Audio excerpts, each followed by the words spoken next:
Good afternoon, happy Sunday. So today's update is about the fact that I have decided not to work until my cancer treatment is over, and that decision did not come lightly.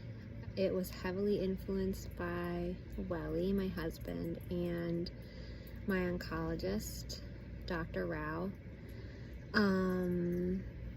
Really what happened is I developed pneumonia after my third immunotherapy infusion, and my oncologist and my melanoma specialist are both pretty sure that that was the result of the immunotherapy combined with radiation. So there's this phenomenon called radiation recall, which I actually experienced back in October when I started taking the oral chemotherapy drugs.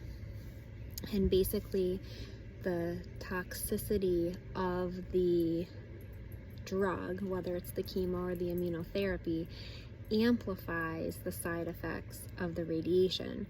So potential side effects of radiation are like irritation, kind of like burns. So esophagitis was one thing they warned me about last October.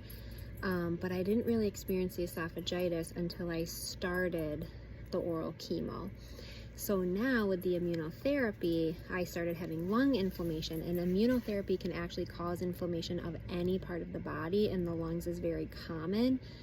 But on my first CT scan, after I started having sort of some trouble breathing and a dry cough, that first CT scan showed pneumonitis or lung inflammation, but like right in the middle around my esophagus, which is the area, the general region where I was radiated, because of course they radiated my back, my spine, but the radiation is pretty powerful and goes straight through all the tissues.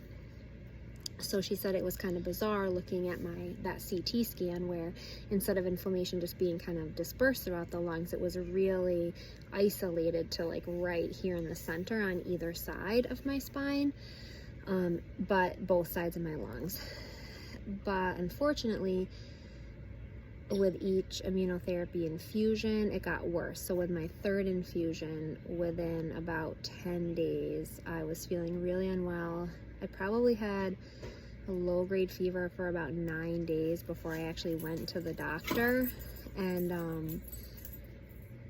that was because it was very low, like 99.5, and it would come and go. Anyway, went to the doctor, got the medications prescribed, which was just steroids and antibiotics for the pneumonia, and then eventually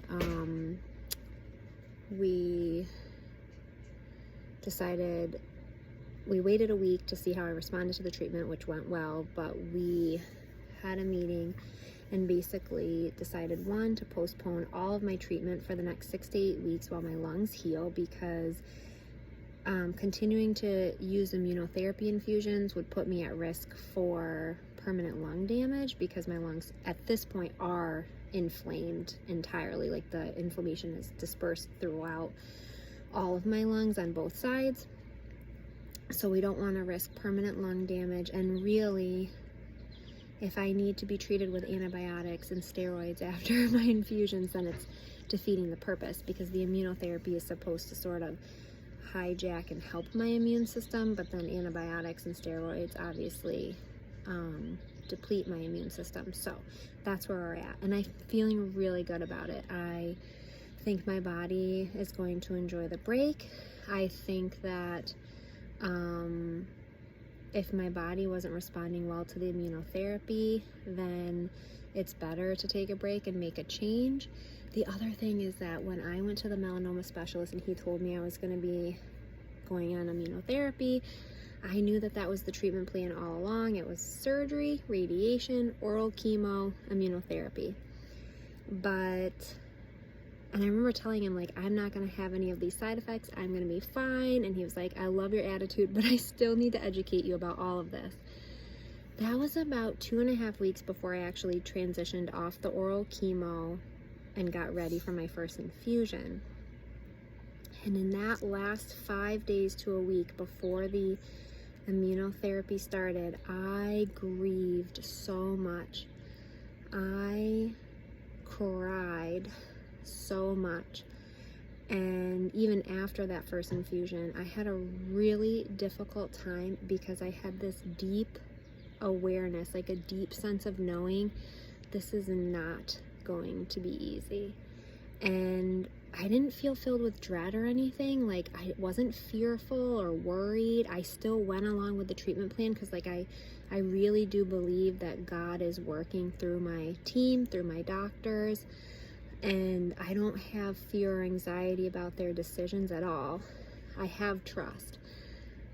And I'm also very vocal about what I experience, my values, my beliefs, my needs, and my team is responsive to that. But I was filled with a genuine, deep knowing of, like, a voice that was like, this isn't gonna go well. And I had to, like, grieve because I had this 7-month stretch of sort of just, like, getting stronger, deadlifting 190 pounds in April, really feeling my body getting stronger, gaining muscle, losing fat, like, just really feeling empowered, feeling energized, working, treating my patients. And then I was just filled with this sense that, like, this is gonna be hard. And then it was. So because of that, we've decided that I won't work because, one, we don't even know what my treatment plan is going to be. Maybe we'll return to the immunotherapy. I've been infused with 2 drugs for a total of 3 infusions, and the plan was to do those 2 drugs for a total of 4 infusions. So really I'm just like 1 infusion shy of completing that 2-drug course. And then the plan was to transition to one of those drugs for the rest of the year, or like for the remainder of a year, and I would get it every 4 weeks. But we're not sure yet if we're going to do that. We might change courses altogether. I don't know. I trust my doctor. I trust both my oncologist and the melanoma specialist. There are lots of options, so I'm not really worried about what we're going to do, but we don't know how any of these medications will affect me.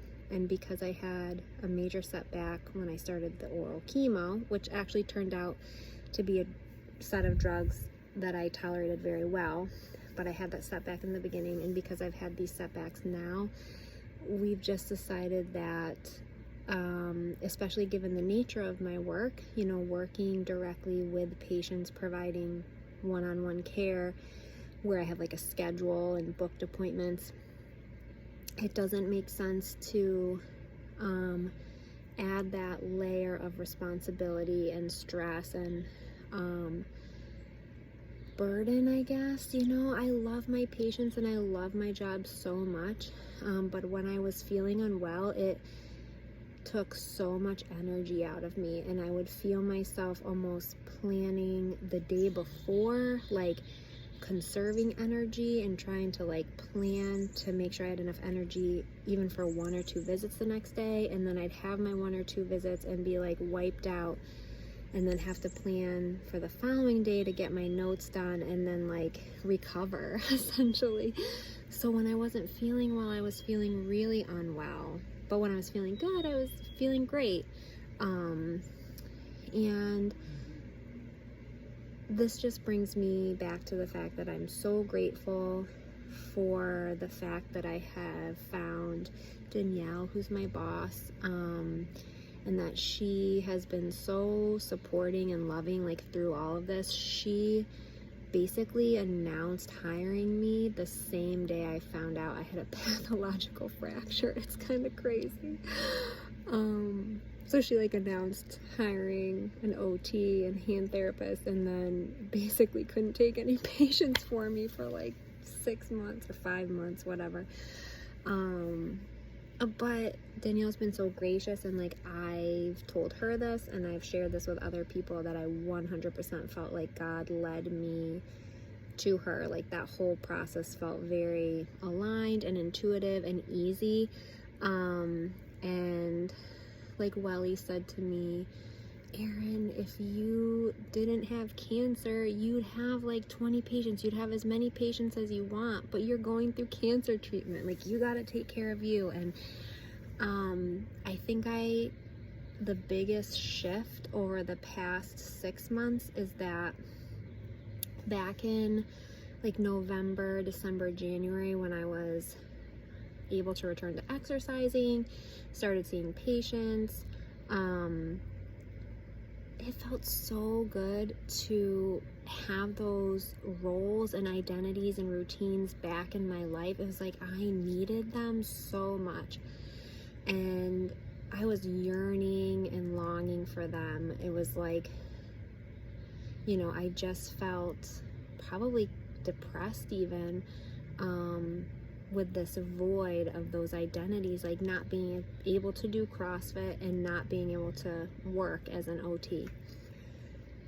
But this is just proof that, like, even once you make your way to God or Jesus or whatever your spirituality journey looks like, it's a journey and it doesn't end. It's a process, and your faith and your spirituality continue to deepen and grow and strengthen. And so the biggest shift over the past 6-7 months has been that now, like, I haven't worked out in probably the last month. I've been to the gym, but I haven't done a CrossFit workout in at least a month because I couldn't tolerate them. My lungs were just not tolerating it. And I'm not going to be working, but I have total peace about it. I no longer feel like this need for those identities, and I feel just complete and whole as a child of God. Like, I just feel free to just be me, be Erin, my soul self, to just exist on this earth without being productive in any way, without being concerned about like being there's no like need to be like the best OT I can be or the best exerciser I can be. I just feel free to be intuitive with my time and use my energy where I feel called to use it, and that feels really empowering. And that's not to say that I don't want to work ever or don't want to work out ever or do CrossFit ever, but it's just like right now I am 100% content and whole in myself with God. And if you can relate, then you know the beauty of that. And if you are like, what is she talking about? Well, then maybe this will just plant a little seed for you. But I am feeling really at peace with all of it. I'm so thankful this week I will be getting my new to me van. My goal is to wrap up with my patients this week. Within the next 2 weeks anyway, so that they feel in a good place, as we transition away from me working. I'm working on ways to get back to the gym, but without doing the CrossFit workouts, and that feels really aligned and good. And my friend Katie is the one who kind of like helped make it possible to explore other training options, and things are just good. And I am so grateful for this sense of peace that I don't feel like I need to control my treatment. I don't need to control really any outcomes. I just know that everything's in God's hands and it's gonna work out.